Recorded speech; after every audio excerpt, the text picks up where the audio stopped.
Sin duda que sí. Adelante, Cami, compártenos qué propones. Claro, déjeme comparto mi pantalla. ¿Ya lo ven? Ya lo vemos. Ahí lo voy a hacer grande. Y creo que ya está. Listo.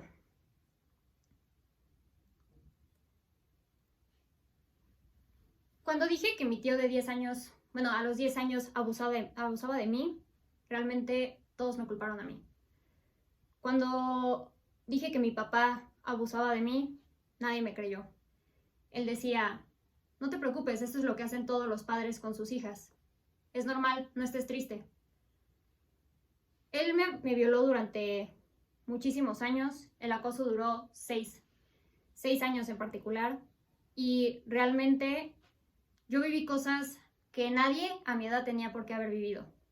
Experimenté un orgasmo antes de que cualquier persona me enseñara las cosas básicas de la vida. Realmente no lo merecía. Todos estos son gritos de ayuda que no son míos, pero sí pertenecen a muchísimas otras personas y mujeres que han sufrido.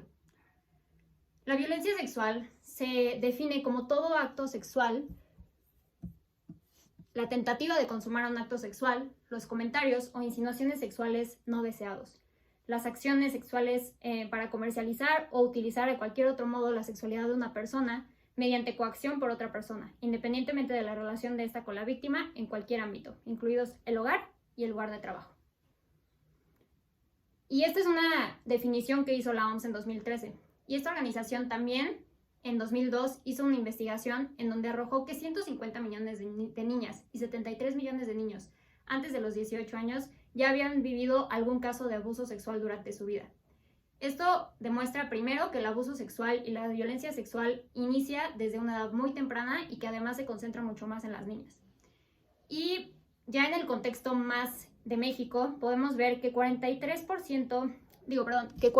denuncias al día son tramitadas y que 99.7% de los delitos sexuales en contra de las mujeres no se denuncia. Esto es algo bastante grave dentro del contexto. Sin embargo, también la realidad social juega un rol muy importante, y es que nos encontramos en un México conservador, machista y, como lo define la UNICEF, adultocentrista. Y esto lo voy a resumir más adelante, pero en realidad de lo que se trata es que en nuestro país los niños no se saben merecedores de su cuerpo y las personas no se saben merecedores de su cuerpo ni propietarios del mismo. Y esto, a su vez, implica que muchas veces las situaciones de violencia sexual se pasen por alto o no las identifiquemos. Es por eso que la iniciativa Mi Burbuja, Mi Espacio es la mejor solución para atacar la violencia sexual y de género, porque desde temprana edad enseña a niñas y niños sobre conciencia y cuidado de su propio cuerpo. Además de que los mantiene alerta para expresar cualquier situación donde exista abuso sexual. Ahora hablemos un poquito sobre el problema. Las niñas y los niños no reciben educación sexual adecuada, por lo que carecen de información sobre la importancia de tener conciencia sobre su cuerpo y las herramientas para cuidarlo de agentes externos. Lo que pasa en un México tan conservador es que realmente no hay un acceso pleno a la educación sexual por parte de los niños. Y el experto y activista Ricardo Baruch asegura que también la educación sexual se sataniza porque hipersexualiza a los niños y también creemos que los arroja a que tengan comportamientos como la homosexualidad.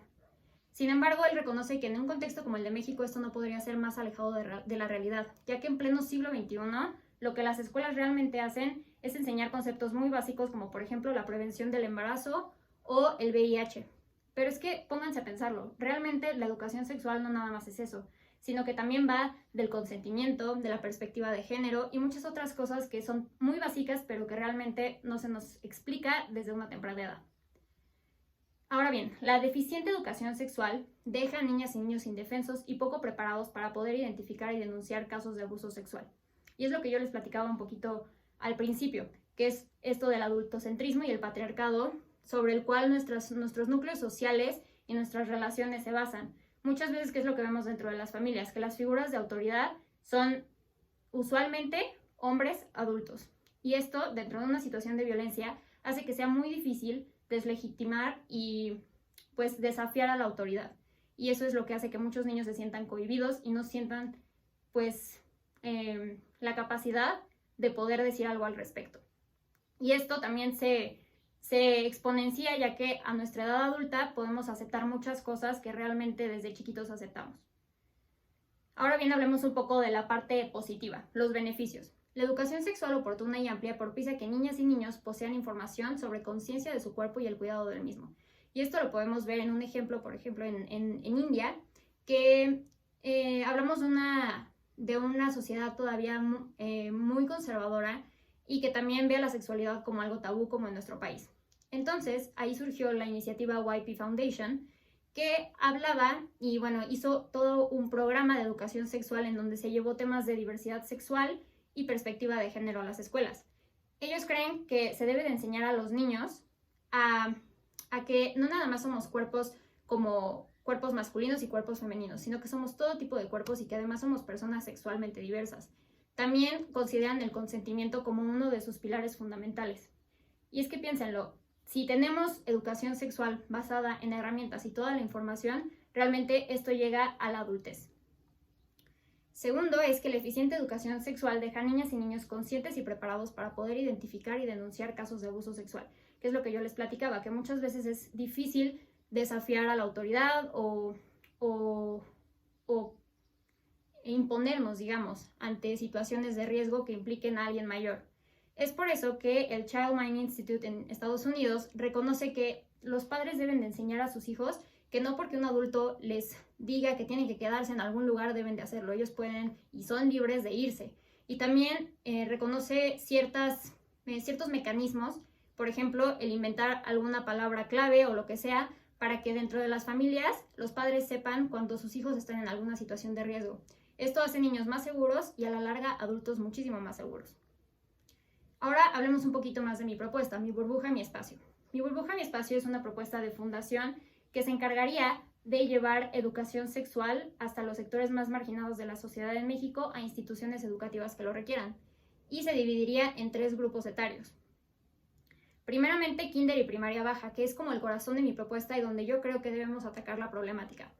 Primero, Mi burbuja, mi espacio sería una actividad didáctica en donde los niños se les daría a los niños una pelota de esas enormes de yoga para hacer ejercicio y esto representaría su espacio personal, su burbuja, que nadie podría tocar. Ellos deben entender que ellos no pueden ir a tocar la pelota de alguien más y nadie puede tocar su pelota. Esto los hace saber que son propietarios de su propio cuerpo y que además no deben de tocar los cuerpos ajenos. Segundo, se les explicaría acerca de conceptos básicos sobre el cuerpo, cómo nombrar sus partes corporales. Y tercero, sobre los secretos.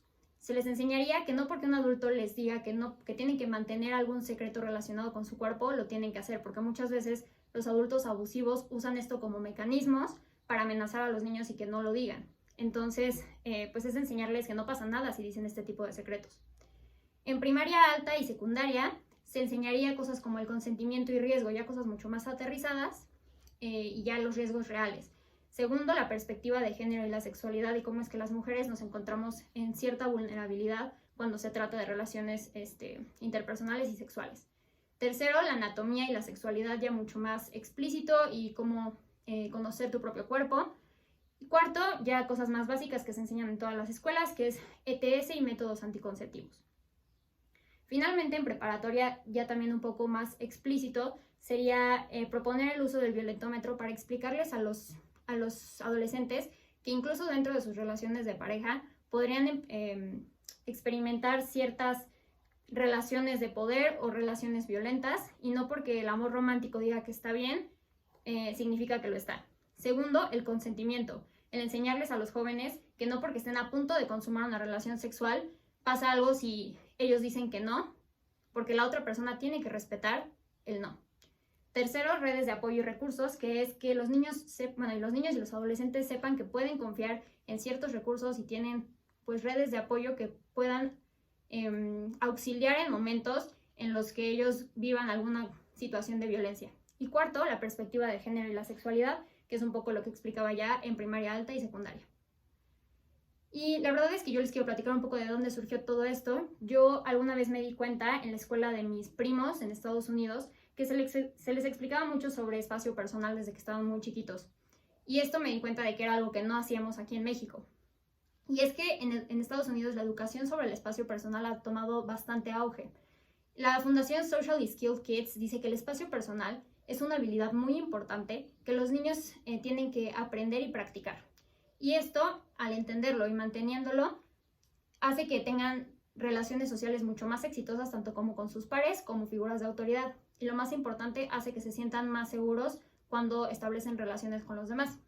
El espacio personal y el consentimiento forman las bases necesarias para que los niños decidan sobre su cuerpo desde edades muy tempranas y obviamente esto se extienda hasta la adultez. Finalmente, esta iniciativa considero que tiene técnicas bastante innovadoras y distintas a lo que estamos acostumbrados en este país y considero que desde edades muy tempranas es como podemos realmente atacar esta problemática y formar adultos mucho más sanos y seguros de su cuerpo y que además sean respetuosos de los cuerpos ajenos. Muchas gracias.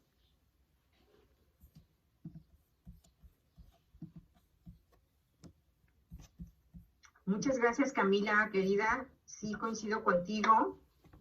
Me parece